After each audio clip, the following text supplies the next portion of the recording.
But I still have a responsibility to tell them that there's other options for them out there. If I was to just shut up and say nothing about how we don't want you to shut up.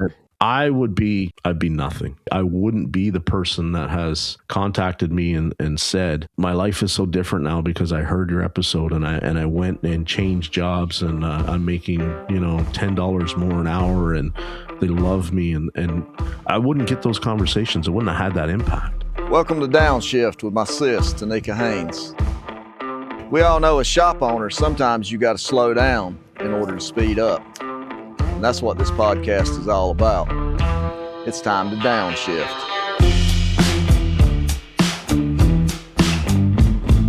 Like I went and had a blind date last night and I talked that poor girl's ear off and I warned her that would happen. But she's like, oh yeah, I see why you have a podcast now. And I'm like, yeah. You went on a blind date?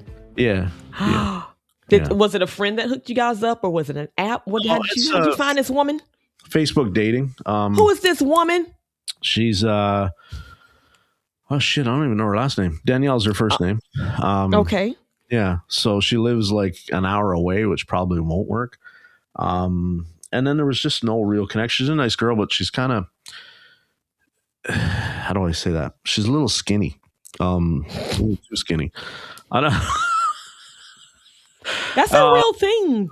It is. And it's not that I like, it doesn't really matter, right? Like if the chemistry's there, the chemistry's there. But she's not somebody that would have ever caught my eye just attention wise because she's tiny, she's skinny. So, not my thing. We need something cushion for the pushing. A little bit bigger than that one. Yeah. I was not supposed to say that. Braxton, take that out. No cushion. Well, cushion for the pushing, right? And then you keep saying it. Yeah. And I just keep saying it. We don't have it on as a t-shirt, so it's all good. So, yeah. So, well, this is why we're here. You've been a podcaster for 3 years. Yeah. I've been on your podcast. I adore you. Thank you. And Braxton does a really good job of getting everybody's attention with his reels. Yeah. That dude can edit something and make us all look like nut jobs. Mm-hmm. And it's funny and it gets attention. Yeah. So in my coaching group, a couple weeks ago, I'm losing it. So my 20 group, we get together, we meet, we talk about numbers, we talk about the things, and we talk about stuff, all the things. Yeah. Your name came up. Uh-oh. And I did my best to defend my brother because I'm going to do that. But a lot of the points were valid. It wasn't hateful or spiteful. And I want to get your take on it. Okay. And especially after kind of what's been happening in the Facebook groups and all of the anger and all the back and forth. And, I like to joke and I like to have fun, but I also really worry about people's heart and their mental health and their well-being altogether. Yeah. And what I heard in my group of shop owners, good shop owners, because they're doing the job, they're doing the training themselves. They're doing all the things that you say shop owners should do. And I know it's the top 5 or 10% of us are doing it. Yeah. So I would like to think that they're good shop owners. What they're finding, some people are finding, is that your podcast is causing havoc in their workplace. Right. And let me get it out. So from what I understand and what I can see from their perspective is maybe technicians or the technicians and the mechanics are only watching the highlight reels. And you have nothing to do with that because you're not editing. And they're not getting the whole message during a podcast. And they're going into work with the attitude of, I should be making more money and I'm this and I'm all of that and I'm quitting and I'm going to hold the shop hostage because I am the shit. You will respect me. I do not have to bend to your authority. And what I say goes because the jaded mechanic says we're all underpaid and we're all this and the industry sucks and we need to just leave. And that's not what you're saying. I know that's not what you're saying. But what do you say to the technician that's not listening to the whole podcast? They're not understanding where you're coming from, and they're definitely not at the level that you are. We're talking about these Jiffy Lube type techs they're not technicians, they're parts changers. Yeah. And they're not coachable and they're not trainable, and the shop is offering training and they are still not doing their job. So I'll liken it to like this, right? We see, certain people this week, everybody wanted to pile on them, right? And I'm not talking about myself. I'm talking about people within our circle, right? And here's the thing. A lot of those people make that decision to jump on that person based on how things look on a page, how things jump off the page at them. And maybe it starts to really hurt some feelings and stuff. I would say that those people, just like you've never listened to anything but a 30-second clip of mine, if you haven't heard the whole episode, you don't know me. You have never met me. We already know what to do. We've been to the trainings, paid for the coaching, learned the right way to inspect cars, build estimates, and talk to our customers. That's not the problem. The problem is consistency, because some days it only works when the right person is working. And when they're not, it's a whole different shop. So now you're stuck in that cycle. You need a strong team to run a great shop, but you need a great shop to attract a strong team. Make it make sense. That's why I rock with Detect Auto. Detect Auto streamlines your service processes with automations that save time, increase maintenance sales, and improve productivity without changing your whole system. It plugs in, guides your team through inspections, recommendations, and even customer communication. Now, that's not just based on memory or mood. That's how a shop runs. And let me tell you, I've been using it for over a year now. My ARO is up 63%. That's not new knowledge. That's just consistency. If you're tired of your shop depending on who showed up today, go check out Detect Auto. Book a demo.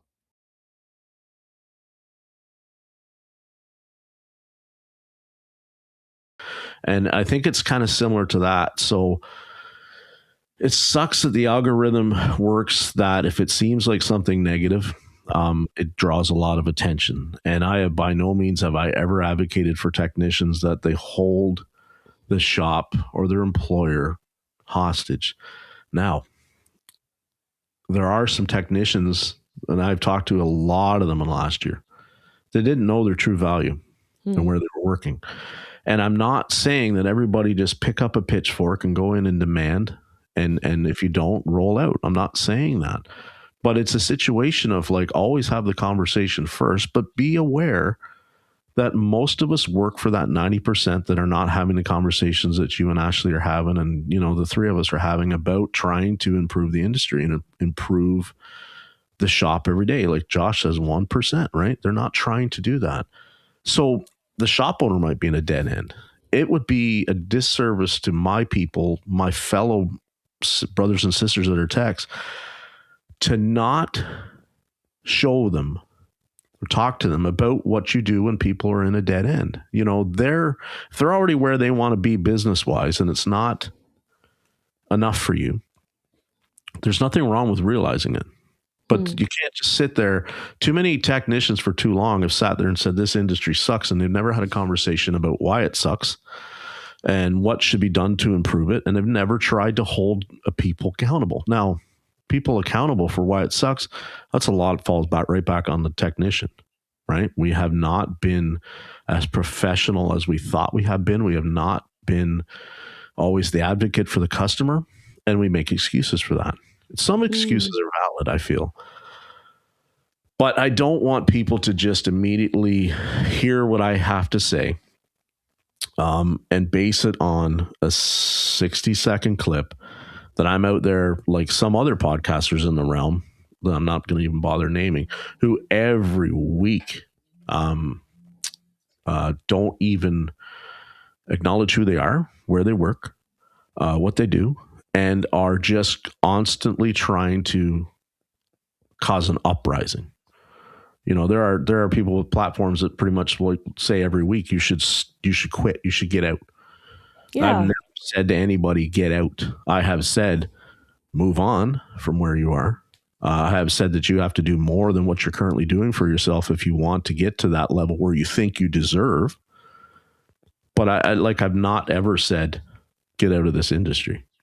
And that's where I think a lot, it rubs people a lot the wrong way. And it's the same as You know, I have my detractors that, well, you shouldn't have any opinion at all because you're not a shop owner. It's a fair opinion for them to have. The reality is that when every conversation seems to revolve around the fact that it's a technician did this or a technician did that, or I can't find a technician, I'm not an owner. But I got one heck of an insight into the technician perspective after 30 years of doing it. And like the better part of a decade on Facebook before there was a podcast, talking to hundreds of technicians a week. So, you know, why does it resonate with them so much? I don't know. I think it's because it's relatable. It's like we were just talking about. I'm authentic, and they like the way you say "out." Yeah, out. It's about out. Yeah, it's about out. It's the accent. But I mean, so do you ever think like nobody wants to change you? If you ever cut your beard and if you ever do anything different, I will unfriend you. Okay. So if you find this woman and she's like, well, can you color your beard or can you trim your beard? It tickles. I'm going to be pissed off. So don't do that. So don't change who you are. But what scares me is, I guess, is really, do you think it's your responsibility? Like, do you have any, like you're so influential on so many different social media platforms. Right. Do you think you have the responsibility to make your message more clear to the younger techs or to the techs that are in the bad shop and say, okay, don't rage quit, have the conversation? Or is that just too much to ask from one person? What's your responsibility in that? We're changing the industry, right? Yeah. So every day when I wake up with knowing that whoever put me here, without going down a religious thing, I'm put here to speak for them. They are my people. They are who I represent. So it's not a situation of like I love shop owners. I really do. Like you guys are some of the most amazing, incredible, hardworking, talented people I've ever met in my life, with absolutely awesome stories and insight and perspectives and everything else. But it comes back to that 90 and 10 idea, round numbers here, where we're talking to 10% of the owners.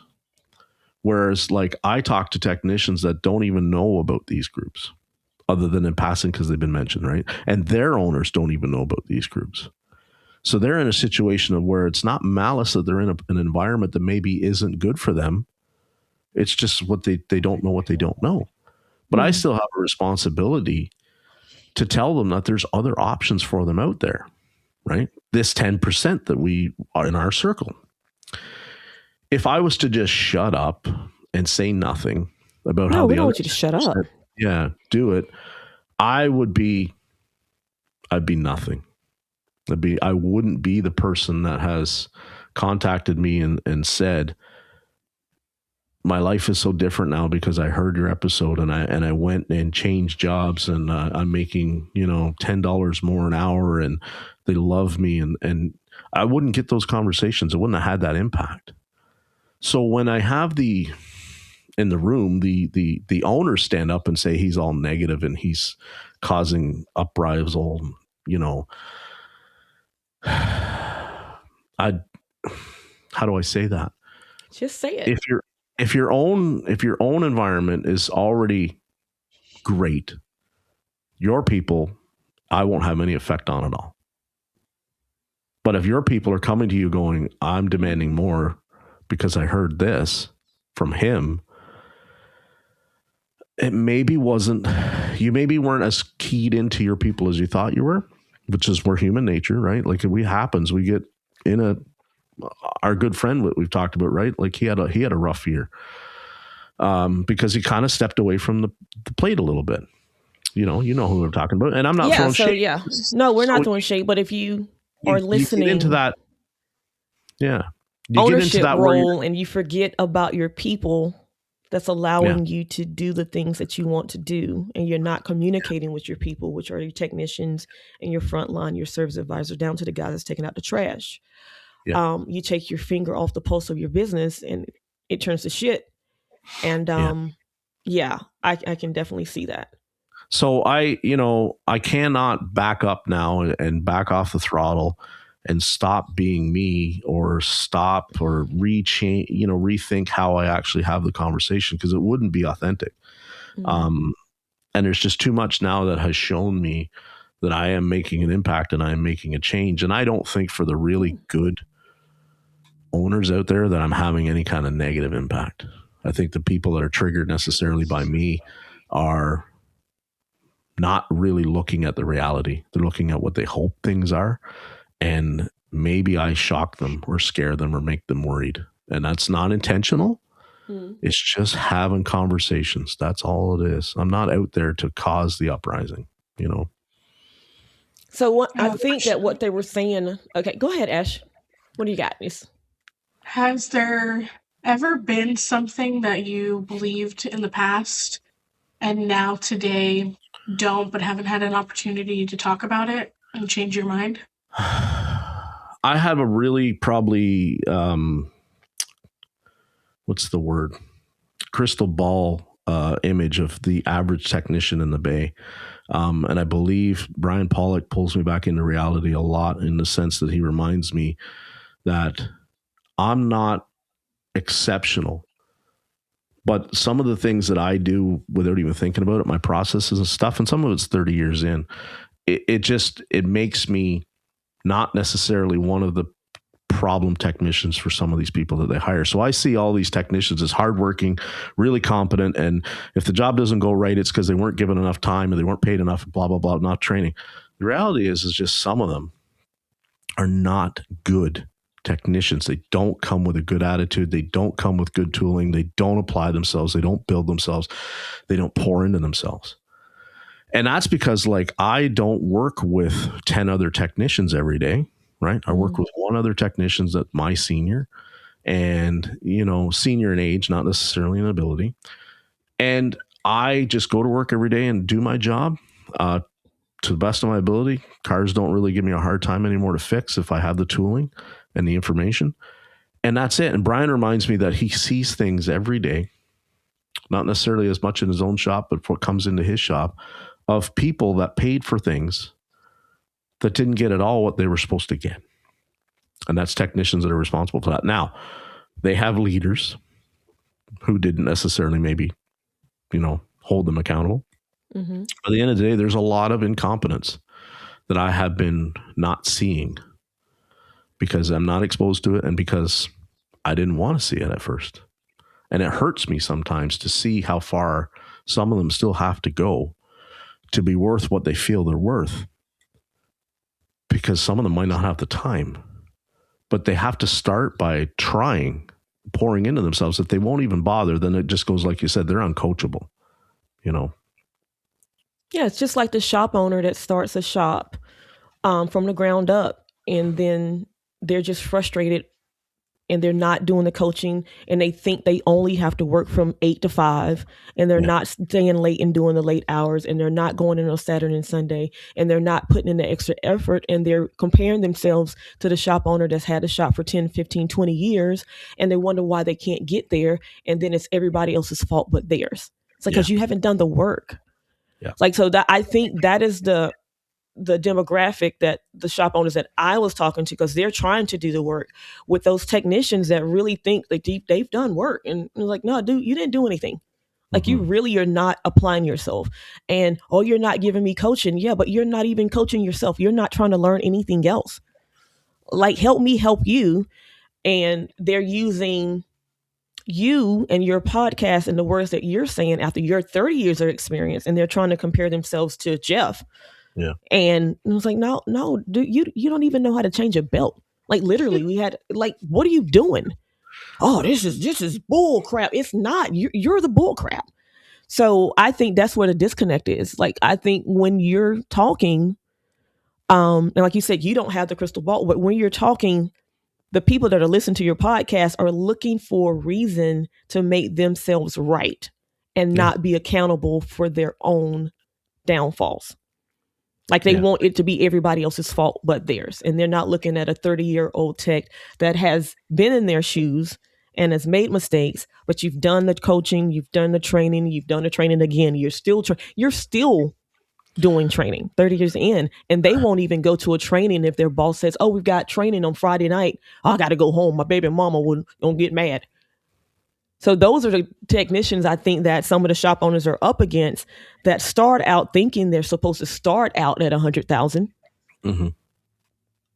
but don't even torque the wheels when they're doing a rotation. And here's the unfortunate thing is the shortage has driven a lot of owners. And I know the truth. And Ashley, you can for sure confirm, as can you, honey, that they're having a lot of shops are keeping technicians that they shouldn't have to keep if there was a bigger talent pool out there to be pulling from. Now, do you blame the technicians for that? You blame them if they're not competent. But the fact that we have such low numbers, we have to put the blame back on the industry for that. Because the industry didn't do what it needed to do. I mean, crap, when I was starting out 30 years ago, they were telling me the shortage was going to happen. They were telling us then young people were not coming in the numbers that they used to.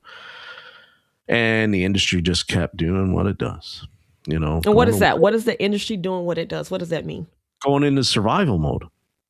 Just trying to survive, not putting their door rates up, not going to training, not buying tooling, not subscribing, not pouring into themselves as a company. And then sit there and go, these young people can't do this. Well, I'm sorry. If you look at a 1988 versus a 1998 anything, and it's a 10-year window, and you look at the difference in technology that's happened between 88 and 98, and then you think about some of them that were hiring them were there when it was 78, and you think that they should come in and with 3 years just all of a sudden be an A-Tech, you're absolutely over the moon crazy thinking that it can still be a 3-year window and they're an A-Tech. It doesn't work like that.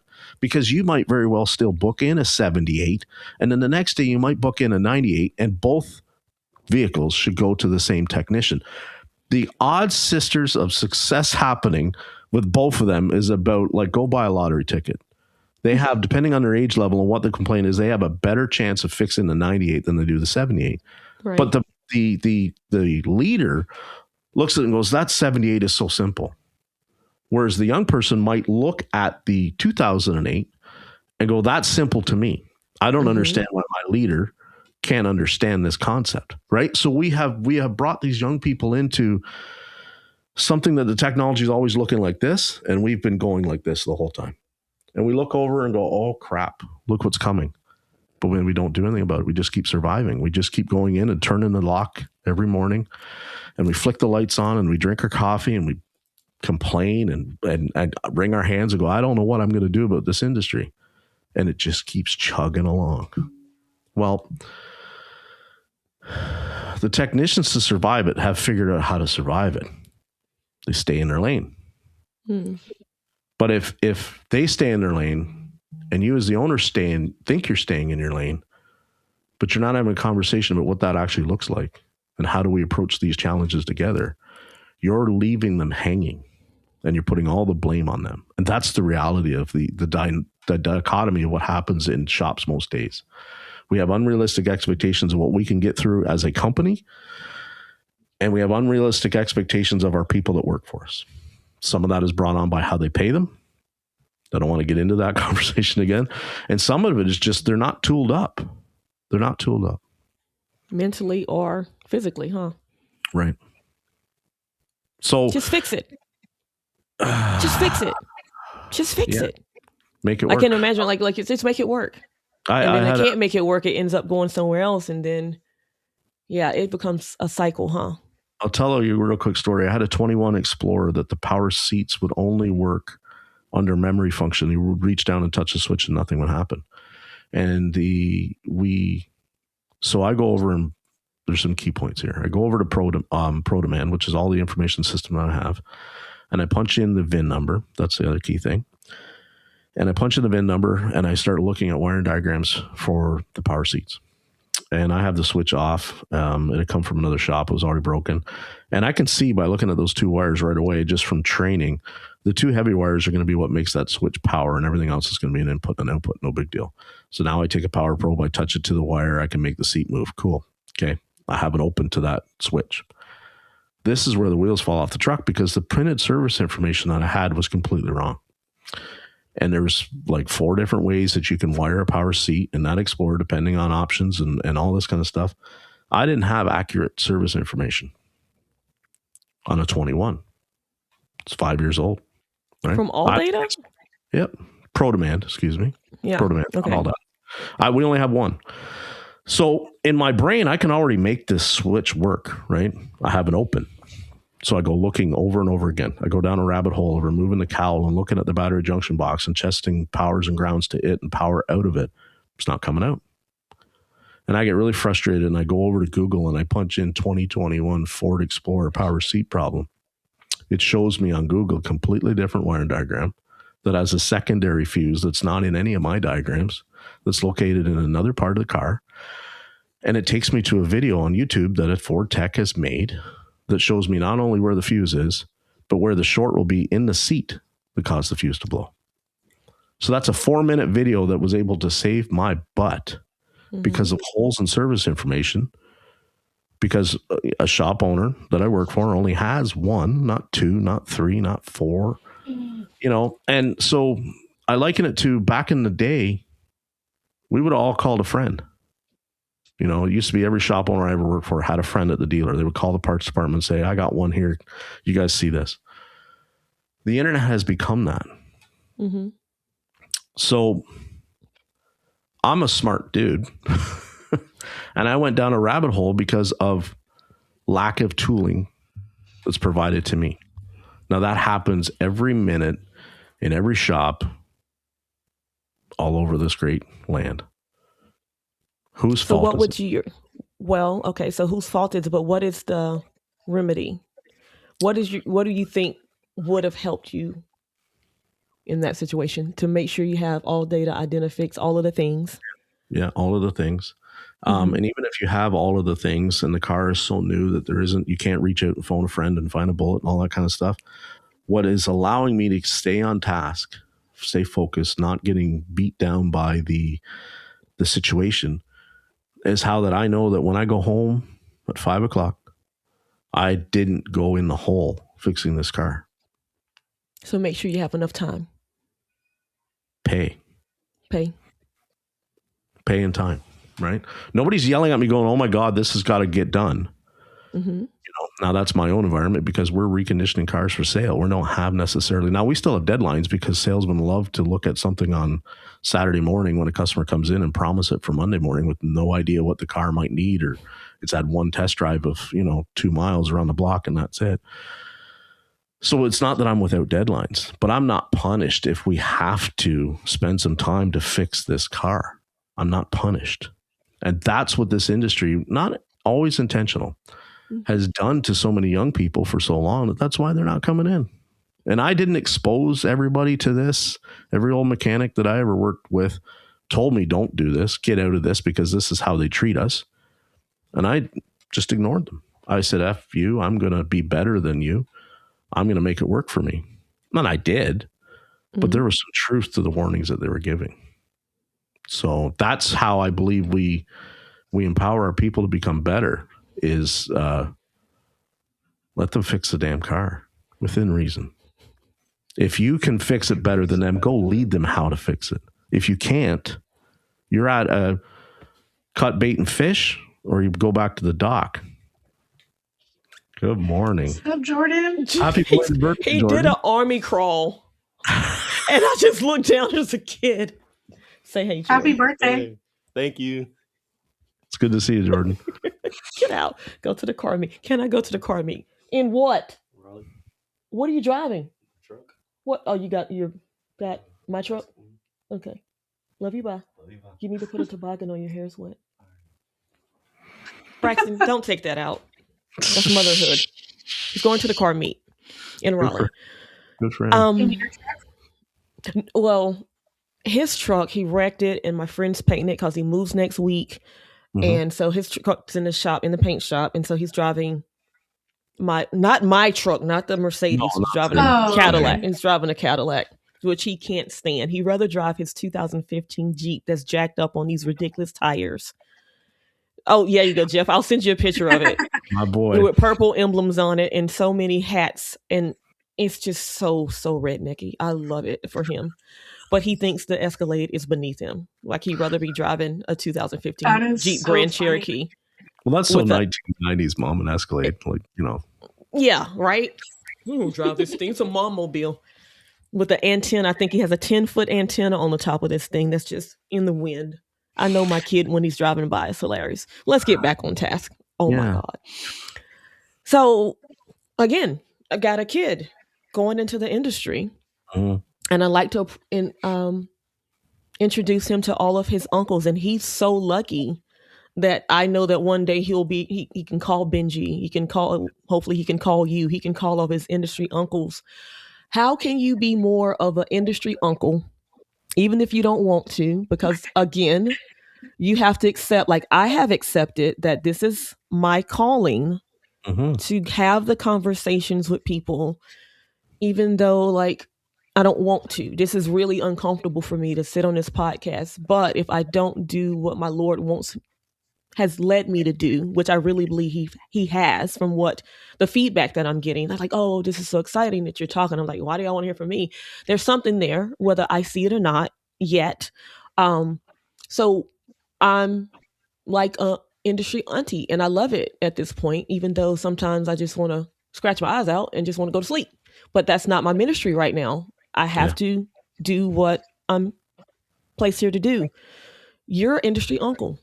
You have a responsibility to the Jordans. How does that even make you feel? It makes me feel like it's heavy some weeks. And then, like, Yeah. Ashley, I've been thinking a lot about your technician that you had that was so toxic when you shared with us last time we talked, right? And I feel like part of what I'm doing can make that person become more toxic. Mm-hmm. Whether some things of what I have to say might have made them more toxic. And then I feel like if I can reach some of them now, and they reach out to me in person through a DM or whatever and say, this is what I feel. I have some real hard conversations with sometimes when people contact me because they think they're all that. Mm. And then you start talking to them about their fundamentals and their process, and they ain't all that. They're getting by on pattern failures. They're getting by on maybe somebody's telling them what part to put in, and they're absolutely killing the time, right? So they look there's that word again, that they look very productive. And it's important. But the true growth as a person isn't how fast you do something, because you will slow down. It don't matter what. Your body just can't keep doing it. It's your ability to pass on what you know. It's your ability to raise everybody that you come into contact with in your business every day. That's your true worth, right? So when I've been thinking a lot about Ashley's former employee, coworker, excuse me. And it hurts me to think that I don't know where that person is. It doesn't really matter. It's, it is what it is. I'm not excusing the way they would have acted. But me, as somebody that's always fascinated about what makes people tick and why they are the way they are, that's the story that I always want to know. Mm-hmm. I'm not giving them affirmation that the way they acted and conducted themselves was right. That's not what I'm out here trying to do. But if I can show people why some of them get to where I was and some have gone farther, then I think we truly start to fix the problem. When we talk about how 1 in 12 technicians contemplate suicide, like the rate is so crazy high. Yeah. It's followed only by first responders and vets, people. Like in all the blue collar trades, it's the number one. If we can't see that as a real telltale of how, and I'm not going to use the word messed up, screwed up, effed up this industry is, but of how difficult it is, then we're missing everything that everybody's trying to tell us. So I want you to get a little bit more uncomfortable. Mm-hmm. And I want you to tell us who you were and who you don't want these kids to become. Because they're seeing 30-year-old in the trade you. Yeah. And you can save them a lot of heartache, pain, stress, high blood pressure, and all of those things. Tell them who you were. Tell us who you were. I was very much that technician that Ashley had. I was very much that technician that the joke was, but I have grabbed more than one parts guy by the counter and tried to yank him across the counter by his shirt collar because I was being disrespected, I thought, or he wasn't hustling the way I needed him to hustle because I had to make money for my employer. I was expecting, I had people yelling at me about how long it was taking to do something because I was standing 20 minutes at a parts counter, and they were lackadaisical. Lack of effort was, really biting into my butt at the time. And that's inexcusable. I had a long time ago, I had a parts guy on night shift that wanted to fist fight me because he had brought me the wrong brake rotors 3 times. And when somebody asked me what was taking so long, I said, well, if you would stop hiring your effing family and start hiring qualified people, I might have gotten the parts I needed. That man wanted to fist fight me right in the bay. We were ready to go. And somebody was pulling us apart. Now, the next day, when I had to sit in front of my boss and his boss, who was his uncle, we both got sent home that day. And from that point on, we were good. We were good. Now, I had good conversation, good relationship with that guy up to that point, but the situation made me very frustrated and very angry. And I said things I shouldn't have said and didn't mean. No excuses. I have been somebody who has made a service advisor pay me cash for a job that he told me to do, that he then couldn't have the cohejos to charge the customer for. And that was a good friend of mine. But I was the type that if you showed me a hill of principle, I would climb that hill and stake my flag on it. So So because I felt that it was right and it was just and it was deserved. When I look back now, it was all for such an insignificant amount of financial. But the principle's still important. It was just the way I executed was wrong. And the way I executed was a result of the culture and the environment that I was in. Not making excuses, but it was. Ashley, whatever happened to your coworker that way? He's still the lead tech and put on a pedestal. Mm-hmm. Did you guys ever have... Yeah, sorry, go ahead. They know that he's a problem and they admit it every day. They will not get rid of him. Because there's nothing to replace him with. They don't think there is. There is. Yeah. Yeah. It's like the technician that holds the shop hostage, or the owner that allows the technician to hold the shop hostage because you don't want to lose production and you think you can't find anybody. What I remember, I don't know who said it. Well, if you fire him, you will find somebody. Mm-hmm. And just think about, I think it puts the owner in an uncomfortable situation. But I think about it like this. I don't know how the barbershops and the beauty shops work, but in the hood, if you go get your hair cut, there's going to be a hookup man that comes in selling stuff, whether it's a TV or whatever. And if someone came in the barbershop and they had a 60-inch TV, and it's like, oh, brother, I can give you this TV, and it's a $2,000 TV. I can give you this TV for $500. Even if you don't have that $500, you're going to find that dang on $500 to get that TV. So if you fire that toxic technician, even if they're productive, you got to think about how they are affecting the whole culture of the shop. If you fire that person, you will be more motivated to replace them. Yes. And your production on everybody else will come up 100%. It does. It does. So it was an interesting experiment because one of our other locations was down a tech. Mm-hmm. So they pulled him and sent him over there, and he was gone for 12 weeks. Our production and our culture had never been better. Right. When he came back, that's when I decided to go start remote services, the estimates. And I remember in 2 years or so, I grew it from 1.1 to 2.5. Wow. Very proud of it. And when I was phasing out and we were looking for my replacement, he made a comment that, well, we'll just pull your replacement from the McDonald's drive-thru. What did it do? It's like but my point is, like, those people are stuck in their way of thinking that everybody sucks. Service advisors are terrible. Service managers are no better than the drive-thru worker at McDonald's.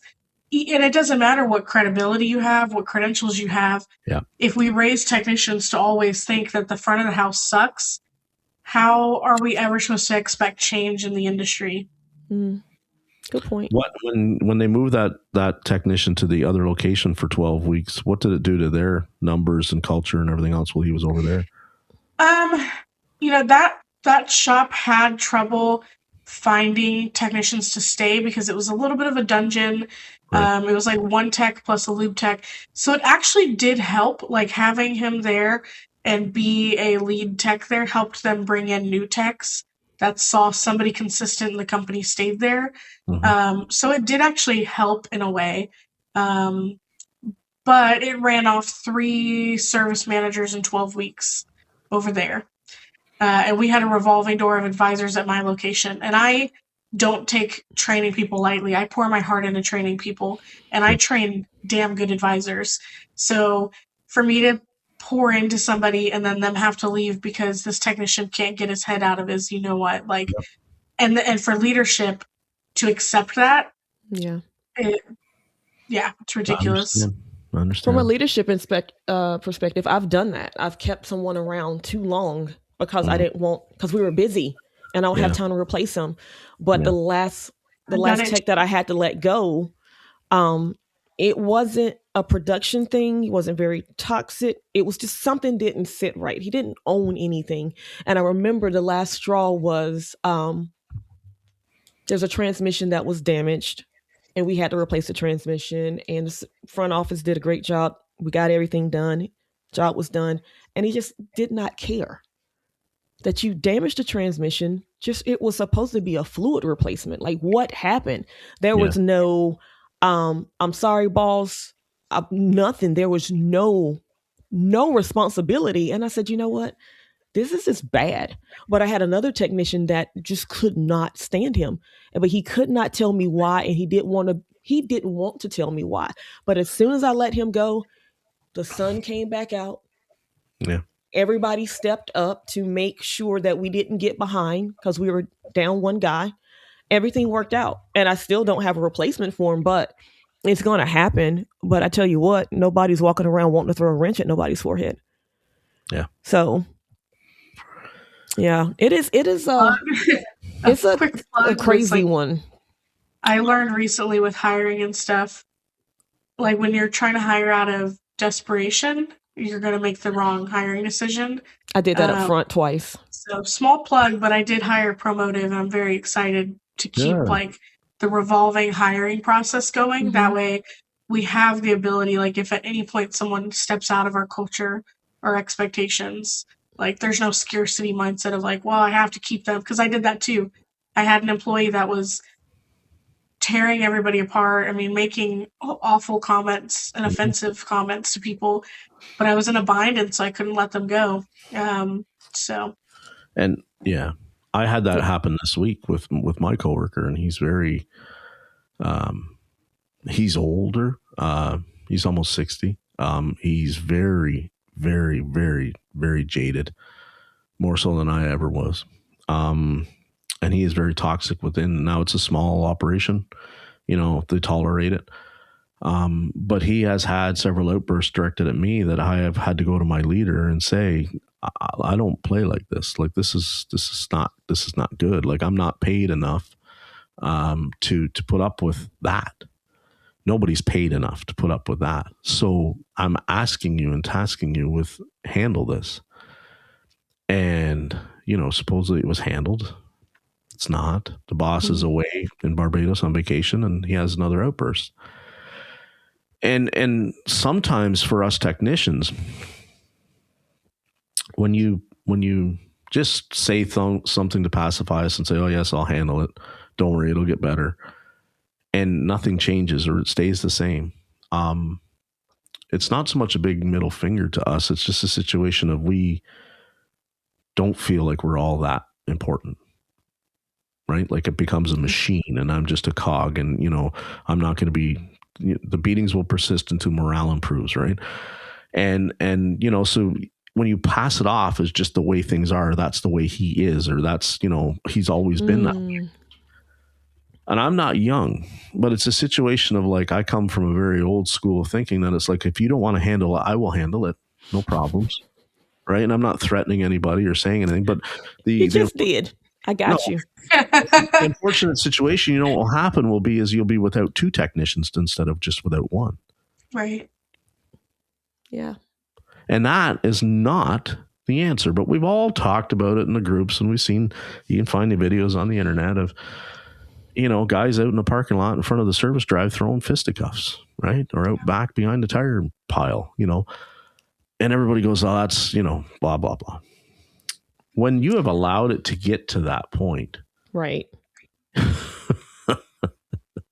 you've already failed. And we always want to look at those people as they are the problem. And sometimes it is like you've got a toxic individual and finally somebody in the shop steps up and does the right, does something, I won't say the right thing, but does something. Does this something, the thing that needs to be done, should be done, maybe not. I don't know. And takes it to the end. And when we go, that's unprofessional and that's it shouldn't have had to go to that. You're all right. Yeah. But how did it go there? Because leadership did not handle the problem. So now I have to decide when I go in on Tuesday morning, how am I going to handle it again? You know, and that's something that like it you know, I haven't had to think about how many flat rate hours I've made in a long time or and that kind of stuff, but those kind of issues still always are around in this industry. So it's never been my thing to try and make people toxic or try to, I mean, he doesn't listen to me, right? He doesn't listen to the podcast. It's not my target demographic. But there are people out there that probably listen to me. They'll go into the shop every day and think they are better than a lot of other people around them. And they should be allowed to, you know, conduct themselves in a way that maybe is not very good for the team. And I have never, ever said that you get to go unchecked because you're a little bit smarter than somebody else. I've never said that. I believe that sometimes you should be given some grace in the sense that, yeah, maybe he showed up 5 minutes late, but, you know, if you're just the kind of person that can get the car fixed that nobody else in the building would, then sometimes that just is part of the package.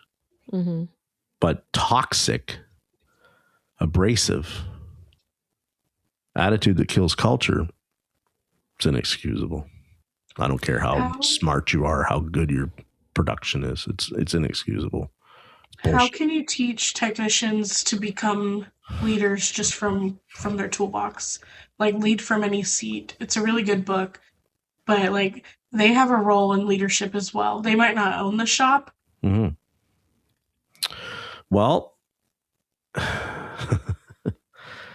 they have to see that position as an opportunity and not as a punishment, not as a responsibility that cuts into their pay, not in a, you know, you can't. And then so it's like the foreman in a shop, right? Sometimes the foreman in the shop, all of a sudden a lot of mistakes happen and everybody's, you know, the service manager's been chewed out by the general manager. The general manager's going to chew the shop foreman. The shop foreman's going to go out and it just goes downhill and they chew it.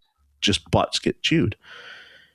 You look at oftentimes what causes that, and it had nothing to do with the technician, or it might have been somebody out in the service drive that was not following a process. But that person now that's been tasked with being the leader got their butt chewed.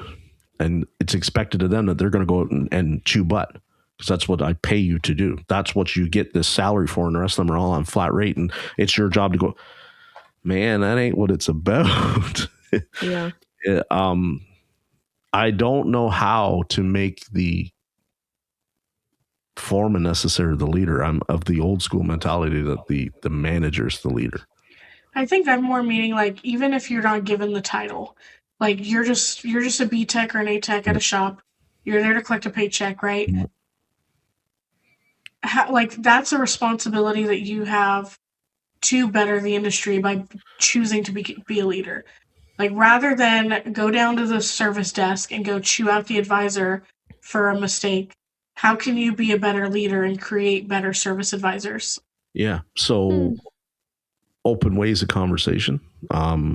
the knowledge that you have, the experience. Here's the thing where I catch hell all the time. It's because I share experiences and knowledge of people, and they tell me that I shouldn't share it because I'm not a shop owner.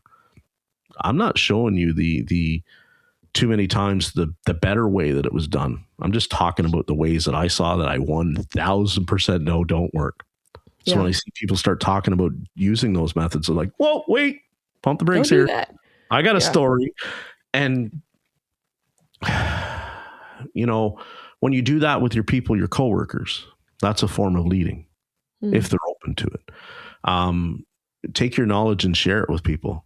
When you're, I believe again, it's going to come back to pay. I believe in the team thing where if your bay mate has got a rush job, you're doing a brake job, you go do one side, he does the other side, and then you check, make sure.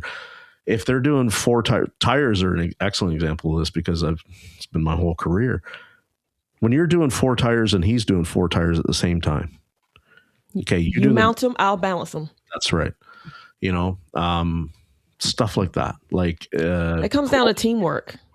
So the leadership as a team in the back, and I'm blessed because I actually feel like I really have a team that works together. Like my latest Facebook, my service advisor, they had this huge. I don't know what size tire it was, but they were having a hard time mounting this tire. It was 3 of them over there mounting these tires for this truck. Yeah. And then the other guy was over there balancing them. And this is one of my service advisors was out there helping them. And together we all achieve more. Yeah. But when you get in the headspace of that's not my job, like when I'm hiring someone, my latest tech, and I told them the guy that's supposed to start hopefully in 2 weeks, and I said, all of these lifts are my lifts. All of these cars are my cars. We work together as a team to get it done. So that's my car. That's my job. That. I really don't have a lot of that because it's 4:45. We've got 2 hours left on this car. You're done with your job. Like you said, you get that side, he'll get this side, and then we'll check each other's work. Yeah. But when we can get past that and work as a team, and the shop owner or leadership promotes that and applauds that and make that part of the culture instead of like, oh man, this is not your job. You need to get this done. I've got 4 more hours left on this, boss. Well, you should have done it quicker, but this technician's just sitting there twiddling his thumb instead of saying, hey, can you come over and help your brother out? Just saying, shame on you for not getting it done. But so teamwork trickles down. Certain pay structures, though, the conversation that pops up is, okay, what am I getting paid for that? Yeah, that's why I do hourly plus bonus. I'm not trying to go down that conversation again. It's been had. You all know what I think, right? We know what you believe in. Go ahead. If that guy's helping, if everybody's on flat rate in the shop and you got the right culture and everything's been doing right and all the dominoes are falling, if your brother's there and he needs some help, what kind of man would sit there and say, ain't my problem, that's your job? That's a part of culture as well. Yeah. Because you don't know when you're going to need him to help you bleed some brakes or whatever. I don't know. Somebody's going to need somebody. So it's got to be teamwork. And I don't know if flat rate could really, I've never done flat rate except for in the collision center. But I don't even know how you can get flat rate working really well and they would help each other. So I don't know. That's culture. And it can. Yeah. It's not the pay system. It's the culture. It's the culture. Right? But when you got one that's at 200 and the rest of them are trying to hit 80, like you're never going to see that guy at 200 get help. Yeah. It's just not happening. It's crazy. I mean, there might be exceptions. I've had a different experience. Only one ever time, though. It was a unicorn shop that we had a tech who would turn 150 hours a week. And anyone would drop anything to help him if they had to, because he would also help them be more efficient so they could turn more hours. But that's that's culture and that's teamwork. That's most of the time that star player that I've seen is not the sharing type. Like you won't be the type to put down their tool and go over. It is sad. And that's how we cannot get kids on the bench. We can't get the kids in the industry on the bench because there's nobody in there willing to help them, even though there was somebody helping you. Yeah. Right. And here's the reality. The reason we don't have 3 in the shop hitting 150 is because that one that can hit 150 is not sharing with the other 2 that are only hitting 80. Right? Wow. Yeah. So, because ideally, in a perfect world, if we believe everything that we're, if we make carbon copies clones, we should be able to all bring up closer to that level of what there is. Because, I mean, there's ability and there's knowledge.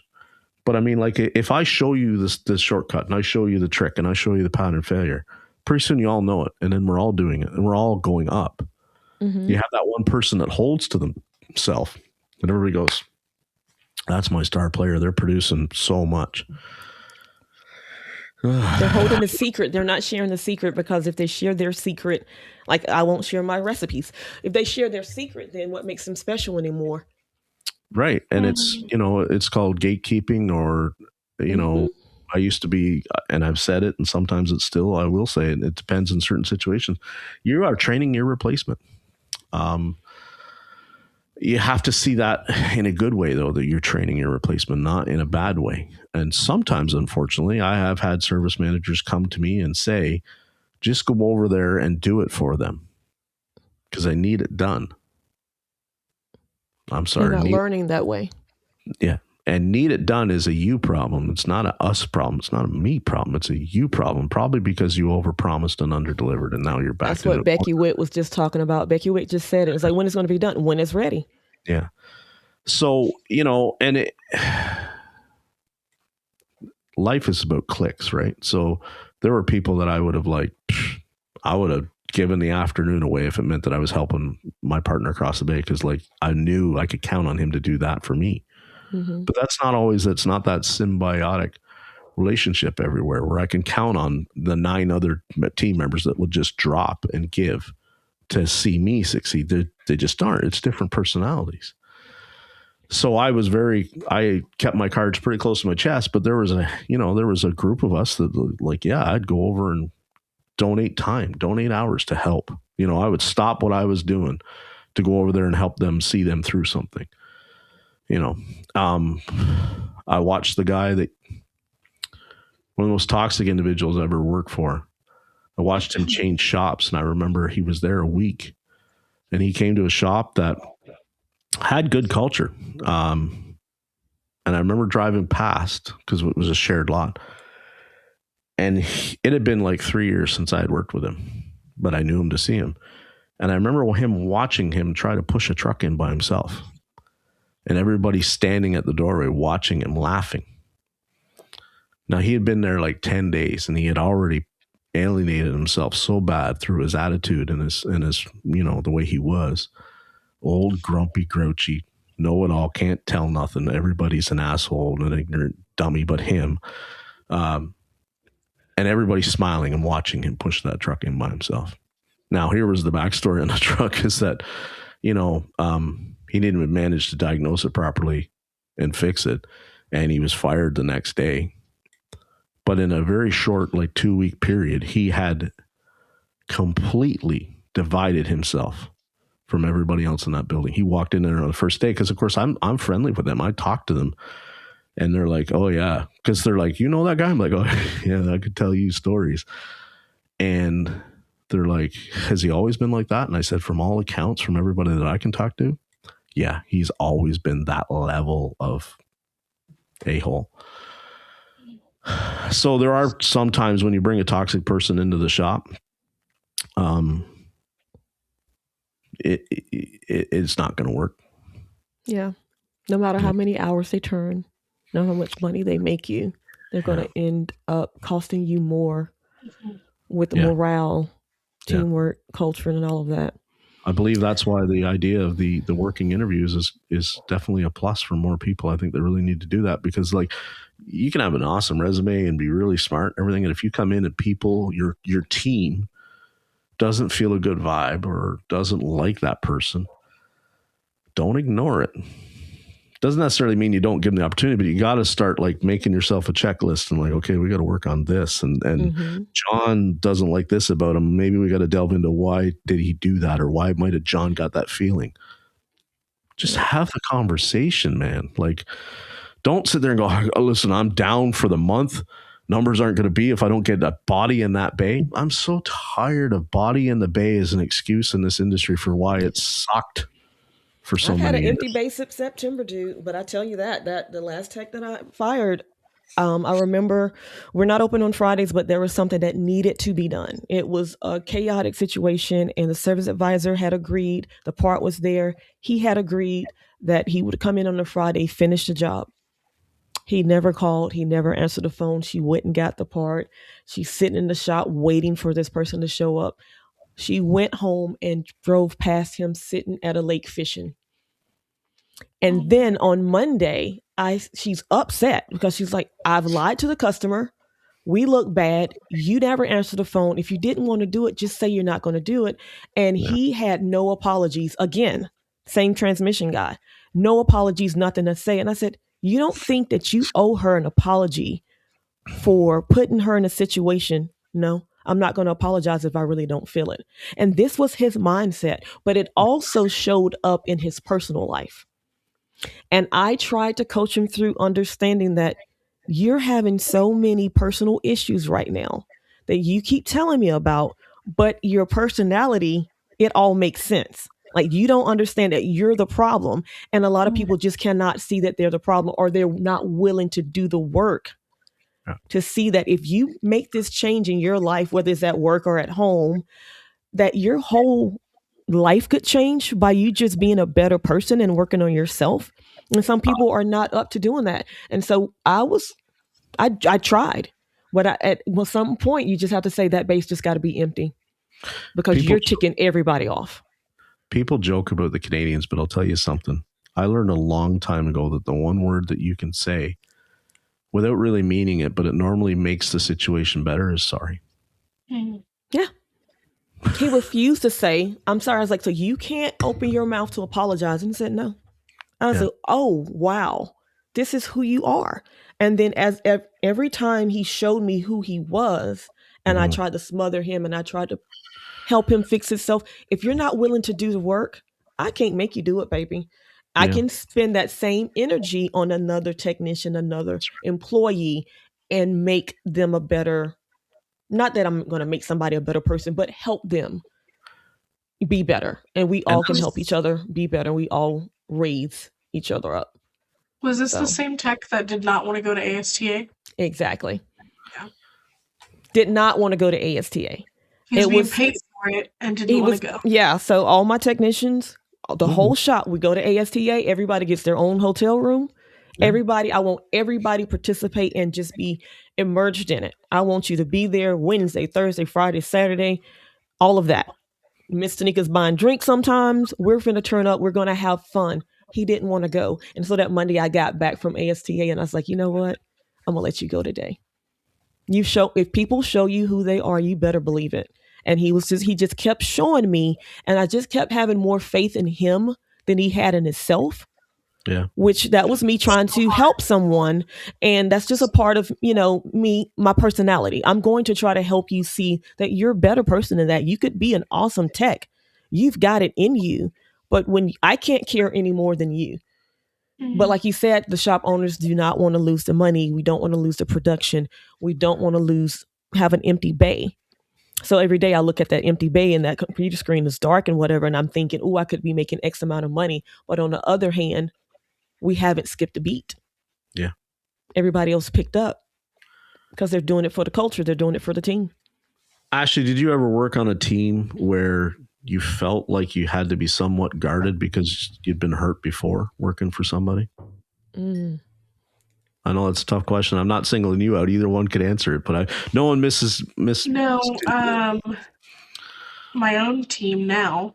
Okay. I am struggling in figuring out my groove in leadership because of so many bad experiences that I don't ever want to show up as the bad leader that I had. So I'm missing opportunities, or I'm making the wrong decision because I'm so scared of doing the wrong thing. So my current team, it's a struggle that I can't show up the way I want to show up out of fear. Yet. Yeah. And they know. I'm very open with them. I'm very transparent. This is a work in progress. I'm working towards being better in these areas. So they do appreciate that. But yeah. I can tell you, sometimes I'm a little bit guarded when I first start at a new place.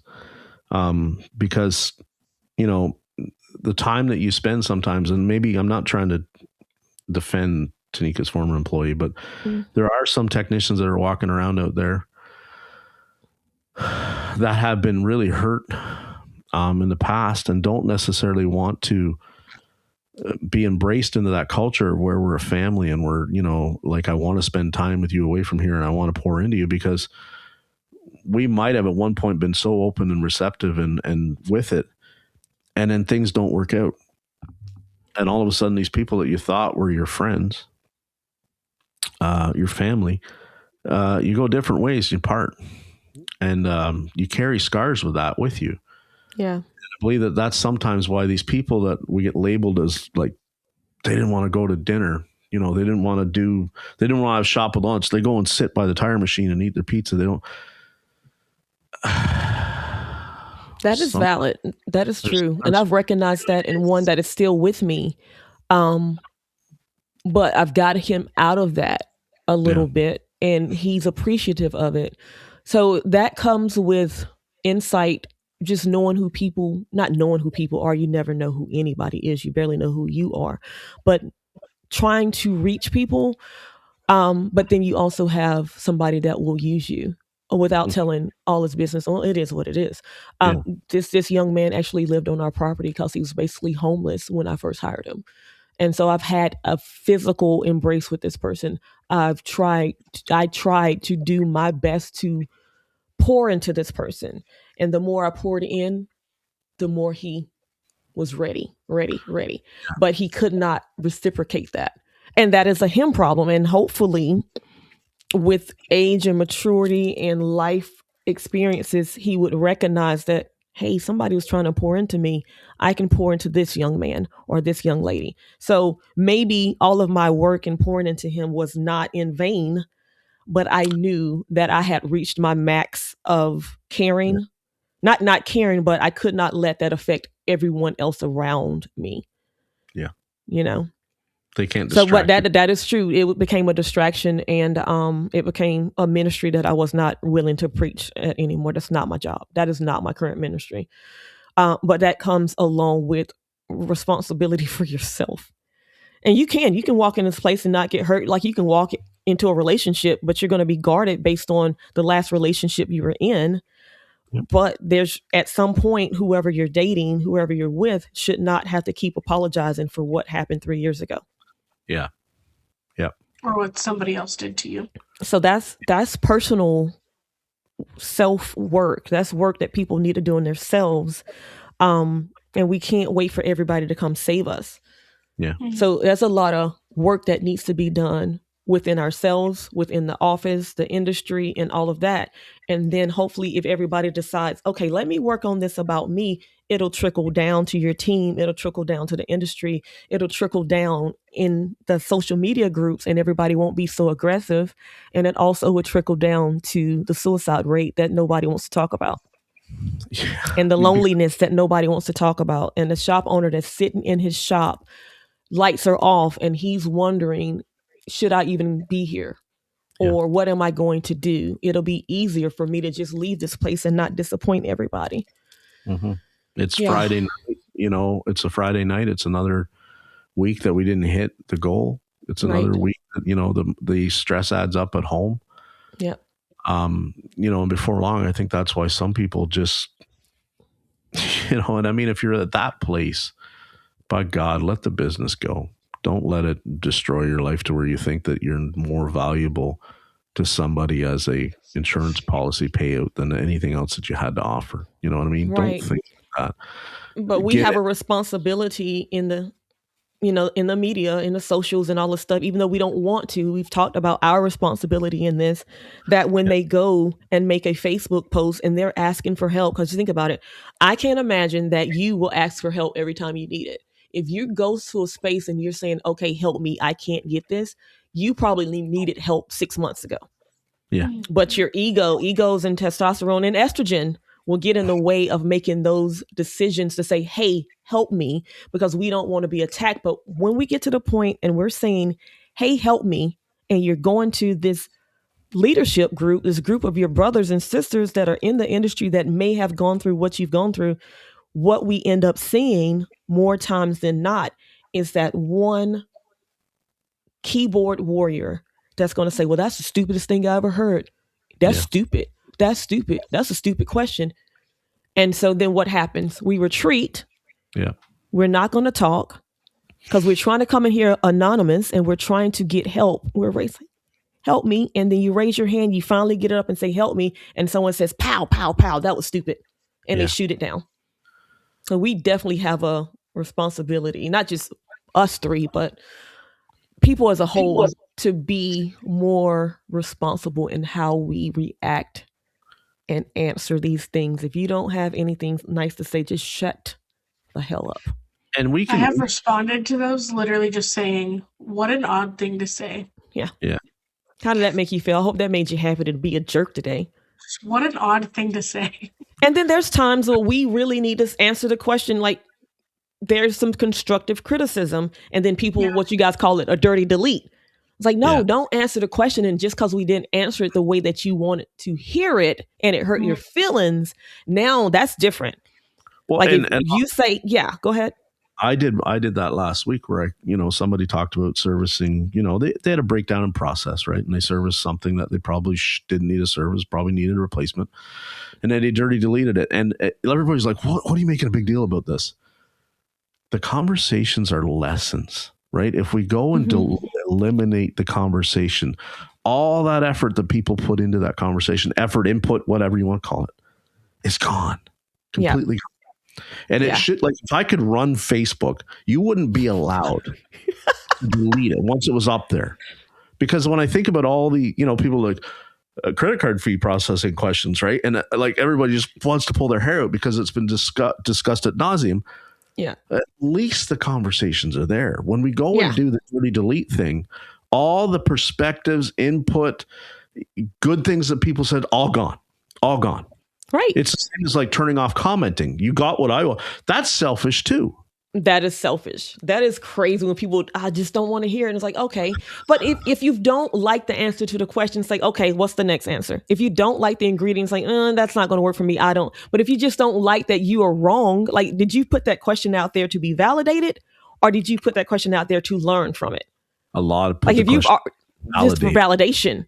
Yeah, it ain't learning. Think about how you ever grab the hot stove.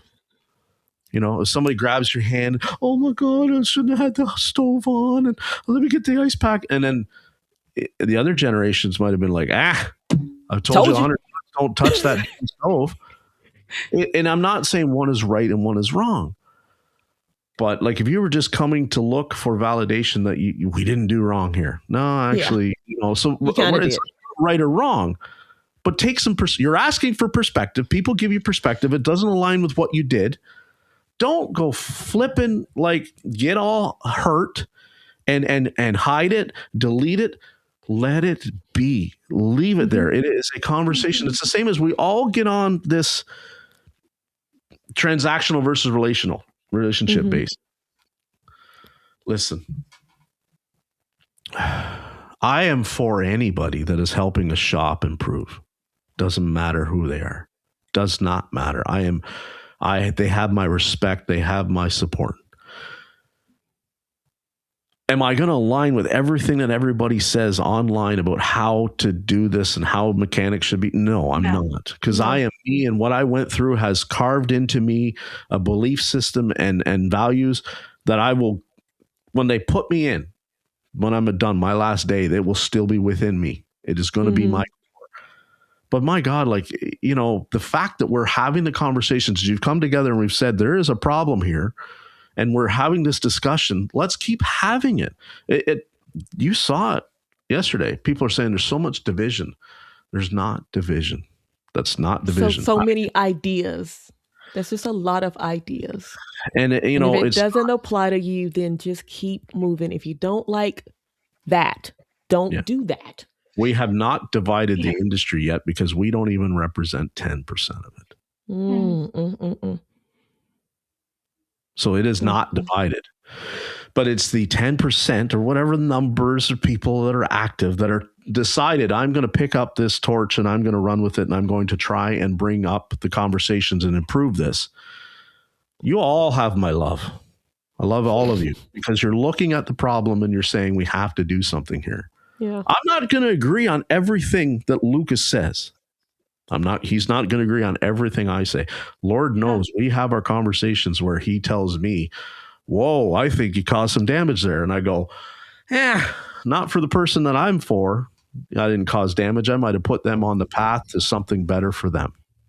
But it's just different sides of the aisle, right? It's a different perspective. He's looking at that going, that poor shop owner lost a tech. And I'm looking at that going, that tech might now finally be on their way to somebody that's valuing them to the level that they feel. Now, they may crash and burn. I don't know. I am not there. So I don't ever say to them, yes, definitely go. Unless they're in my immediate area and we start talking about people that are common acquaintances and I know what you can do and I know what you're like. And I say, yeah, get out of there, man. You can make better somewhere else. I'm never going to say, go somewhere else because the money's better. But I simply say, you feel like this? Why? There could be opportunities somewhere else for you. You could get this, you know, texts come to me all the time and say, like, I'm in a mom and pop shop. The pay is not great. There's an opening at the dealer. And like me, the guy, and why do they ask Jeff? Because Jeff's been back and forth, both sides for 30 years. I've done them both. So when I say to them, here's the pluses and the minuses of each, I can say it with firsthand knowledge, not second hearsay rumors and internet bubble, you know, about what somebody, you know, prints every week on YouTube or says on YouTube that, you know, dealerships are terrible and flat rates all over. I can tell them, listen, like, I've made good money. I learned a lot. Most of my processes and where I got my training came from a dealer. But here's the negative side. I was that guy that was like ready to throw hands at somebody that was going to mess with my paycheck. Yeah. You know? So, wow. We have been talking for 2 years. This is really, really good. So, Uncle Jeff, Uncle Jaded Mechanic, where can the people find you? As if everybody doesn't know, like we know everybody knows who you are and where they can find you. But go ahead and give your shout out about your podcast and how they can call you or send you a DM just in case they need to talk to Uncle Jeff. So let me start with saying we're on all the social media platforms. We're on LinkedIn. We're on Twitter. We're on X. We're on Instagram. We're on TikTok. We're on Facebook. I will tell you right now, if you shoot a message to Instagram, that's not linked up to me, so I won't get that message. So if you're trying to reach out to me and you see the Instagram, just go over and find me at Facebook and message me there. I'll get that message. It'll take me longer to get it if I get it at all through Instagram. So don't do that. LinkedIn and X, that's all being handled from the editor side, so I don't always even see. We come out every Tuesday morning, 6 a.m. my time, at least Eastern, is when the episode drops. If you want to be on the episode, you know, you have something to say. If you're not comfortable recording an episode, but you need to talk, still reach out to me. I will talk to you. Now, the problem being sometimes there's only so much hours in the day and so many hours in the weekend, especially, to have. So I will never shut my door to anybody, but sometimes we have to have the recording because it's well worth sharing. And if you're not comfortable, I'll still talk to you. I'll still hear your story. I will still pour into you what I feel and what I think. But people that are on the fence about like, I'm not comfortable, I'm not sure about being recorded. Listen, I'm going to start going forward where I'm going to record more. And if you don't feel comfortable and we won't share it, I'm not going to publish it. But I've had too many good conversations that I didn't hit record on that would have really helped other people. And let's be real, people, when you're coming to me and you're bearing your soul or you're looking for input, that's good. Gets good perspective for everybody. Yeah. So share it, man. You know, I'm easy to find. I'm not an abrasive jerk like some people think. But I will hold you accountable sometimes. I will remind you that, like, you might be a little bit too big for your britches. You might be in your head too much. And you can hear that from me and go, you don't know. Okay, I ain't there. Yeah. But I've been doing this a really long time at a lot of different places at a pretty good level. And I wouldn't share it with you if I thought that it wasn't the absolute best thing for you to hear and the truth. So, it is not, I'm not aligned with any one particular, I'm aligned with Lucas. He's family at this point. But I mean, it's a situation of like, I will give it to you as real as I possibly can. I have nothing to gain by giving you anything but my truth. So, And I bet you would do the same for shop owners. So shop owners, if you're listening, he's not out here to take over all the technicians and make them raise up and revolt. There will not be a technician war happening anytime soon led by Jeff. If you don't understand his perspective and you're only listening to the highlight reels, I encourage you to listen to the whole podcast. And if you're still confused, send the man a message. Go on the podcast. Have the conversation. But sometimes, sweetheart, the problem might just be you. Yeah. Figure that out. There's a lot of well-respected shop owners that I've had great conversations with that I talk to on the regular. And you might be surprised at some of them because you wouldn't think that we'd be aligned. Yeah. But we are very much aligned, right? So, some of it is just in the love of the industry and the love of being the absolute best tech we can be. But I'm not out here trying to, everybody needs a union, and if you're not getting 50% of the door rate, you're getting screwed. That is not my platform. But my platform that is not his platform. But my platform is like, you go in there every day, you try to be 1% better, like my brother Josh teaches me, and you come to work as an open vessel to receive and to give. You pour out of you and you receive back. It's a cycle. It's a circle. And you do that. And then what happens is everybody lifts up. That's the whole goal through this. This is not to divide and say that everybody needs to be $400 an hour because every technician deserves $100 an hour. I am not saying that. I'm quite aware of some of the realities now. So I'm not out to divide. And it hurts me sometimes that some of the shop owners think that I'm only out there to cause an uprising because it's the furthest thing from the truth. I am out here to hold both sides accountable. And that's what we wanted to hit on today. And I'm so glad that you were here and that you agreed to answer some of the hard questions that are not that hard. But I am looking forward to our next conversation. Yeah, I love you guys. You guys are awesome. And I mean, I'll come on anytime you want. Ashley, you're coming up soon with me, hopefully. I was going to say, we need to record soon. Yeah, because I really want to dig into your backstory and hear it because I think it's going to be awesome. And Tanika, darling, you're awesome. You really are. Thank you. And, it makes me so happy to see, the love you have for your kids and Jordan and how much potential you see in him. And I'm so happy that I'm young enough still that I can see where he's going to be in 5 years, 10 years. Yeah. Like it's Ashley, you're sitting there nodding. You can't wait to see it too. Like I can't wait to see it. I've been watching him since he was about 2 or 3, his love for cars, his love for the industry. And when people, especially when he decided to go to UTI, Universal Technical Institute, why'd you send him there? I said, because he wanted to go. I'm going to let him choose his own path. And him headed down to Mercedes in 7 days is killing me on the inside, but that's his path. And if he chooses to pivot, he'll pivot. But I'm not going to keep that kid from running after his dream. He said, Mom, I can't wait to have my own name on the signature of a Mercedes. And I'm like, well, baby, I'll be the one in the store trying to find the Mercedes with my baby's signature on it. So I'm not going to keep him from dreaming. I'm going to try to keep pushing for young people in the industry, a little bit softer, nicer industry, and we're going to keep doing great work. Yeah, 100%.